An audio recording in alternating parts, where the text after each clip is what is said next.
Pemirsa, Anda menyaksikan program Happy Parenting. Sebagaimana kita ketahui, menjadi orang tua tidak mudah. Menjadi orang tua merupakan the hardest job you will ever love.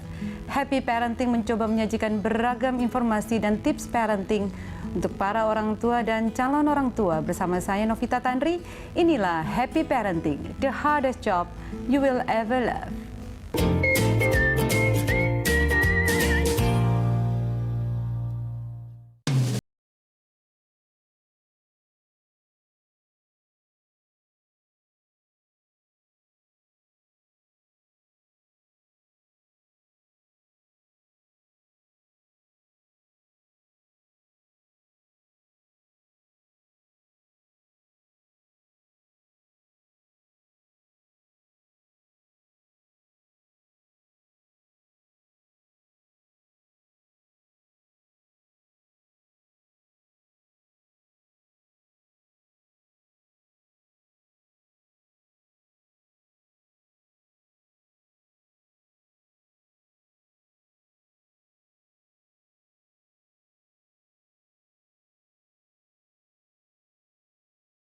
Sampurasun berasal dari kalimat Sampurna Ning Insun. Salam khas masyarakat Sunda ini memiliki makna sempurnakan diri Anda. Tamu saya pagi ini adalah seorang bupati dari Kabupaten Purwakarta yang mempunyai rasa kebudayaan yang sangat tinggi dan menjunjung tinggi sebuah nilai integritas. Dan beliau juga mempunyai salam khas dari masyarakat Sunda ini. Langsung kita sapa. Sampurasun. Rampes. Apa kabar Kang Dedi Mulyadi? Sehat? Sehat. Baju kita hari ini sama. Oh iya, sama-sama hitam. Saya tahu Kang Dedi suka sekali dengan dua warna saja, ya, hitam dan putih. Putih. Saya nebak-nebak hari ini kayaknya hitam. Dan ternyata betul pakainya hitam. Nggak janjian ya Kang ya? Janjian. Karena saya sudah baca dan sama-sama begitu. dari dunia hitam. Mas. Oh gitu ya. Kita sama-sama dari dunia hitam yang positif. Dunia hitam itu kan bukan negatif, positif. Dunia hitam itu dunia tanah, dunia pertanian, dunia orang-orang yang bekerja dengan terik matahari, yang meringankan beban orang-orang yang menggunakan baju putih. Wow, dalam tuh. Baru mulai aja sudah dikasih filosofi yang begitu mendalam. Sampurasun, sempurnakan diri Anda. Kesempurnaan diri adalah tugas kemanusiaan. Kalau saya baca di Google nih ya, Om Google yang bilang meliputi penyempurnaan pandangan, penyempurnaan pendengaran, penyempurnaan pengisapan, penyempurnaan pengucapan, dan semuanya bermuara pada kebeningan hati. Tapi kata sambutan, sapaan Sampurasun ini juga pernah menjadi kontroversi. Campur racun, pernah disebutkan seperti itu.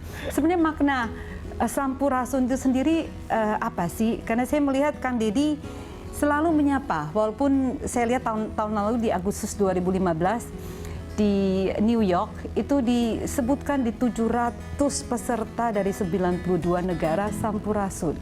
Apa yang ini Anda ingin sampaikan dengan sapaan khas Sunda ini? Iya, saya menyampaikan bahwa Sunda memiliki integritas kebudayaan. Ucapan pembuka pada ketika kita berkunjung itu cermin dari sebuah peradaban. Kita di Jakarta bilang selamat pagi, selamat sore, good morning, gitu kan. Kita juga memiliki Sampurasun orang Sumatera Utara, mungkin walaupun tempatnya beda-beda kan. Secara umum kan ada yang menyebutnya Horas. Orang Bali bilang Om Swastiastu. Om Swastiastu. Maka Sampurasun sebuah ucapan yang dulu biasanya hanya diucapkan oleh orang-orang pinggiran, orang-orang tua di pedesaan. Dongeng-dongeng yang sering saya dengar ketika saya masih SD waktu itu. Dan kemudian setelah saya analisis ternyata ada dua filosofi dasar. Yang pertama adalah ucapan untuk membukakan pintu. Ucapan untuk membukakan pintu. Ya, pintu yang dikunjungi, pintu rumahnya tolong dibuka. Sampurasun, bukakan pintu. Pintu ada dua. Pertama pintu yang terlihat dan dua pintu tidak terlihat.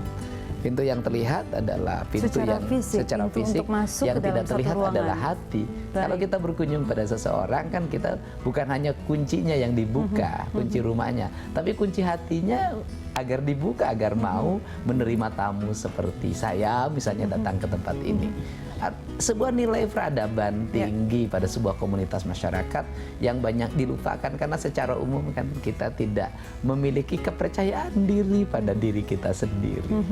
Jadi Sampurasun begitu tinggi maknanya ya. Iya. Jadi Kang Dedi kepengen supaya budaya Sunda ini benar-benar bisa dikenal. Iya, Bukan diucapkan. saja secara nasional, tapi juga internasional. Diucapkan. Orang Jepang bilang arigato, konnichiwa.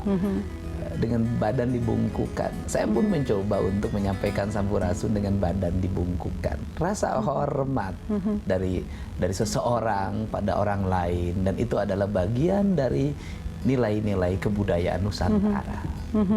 Anda begitu dikenal dengan seorang sosok pemimpin yang ingin menciptakan, menggali kembali budaya-budaya kearifan lokal di khususnya Kabupaten Purwakarta dengan desa berbudaya. Iya, betul. Bahwa saya tidak setuju ya dengan kalimat kearifan lokal. Baik. Saya lebih menyepakati kearifan budaya.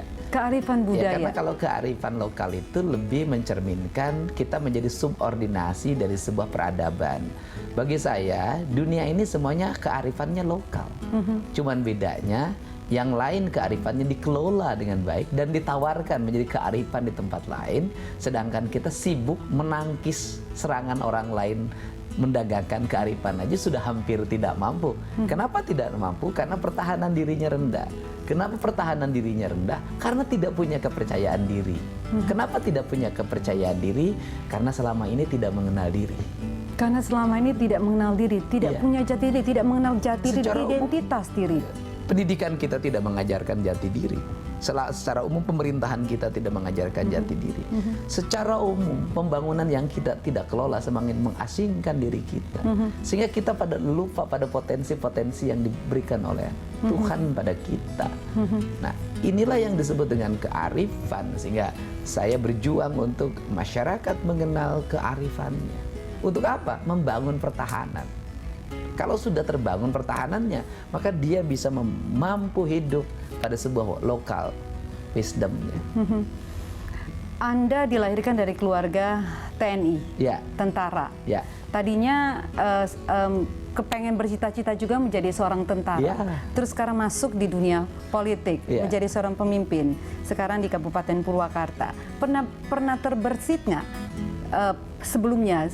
Pada saat bercita-cita menjadi seorang tentara terus bisa menjadi seorang pemimpin di Purwakarta, Kang Dedi? Ya, dulu kalau saya waktu SD itu saya akan selalu nulis cita-cita.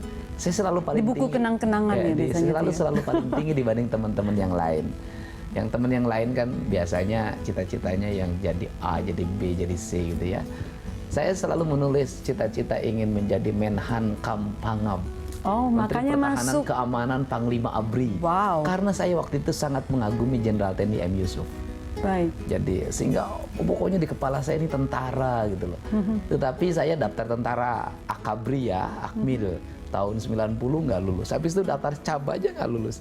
Masalahnya cuma satu, berat Kenapa badannya tuh? nggak cukup. Berat badan. Jadi waktu itu hanya 46 kg. Oh baik, 46 kilo makanya terus nggak diterima? Nggak diterima karena minimal 55 kg.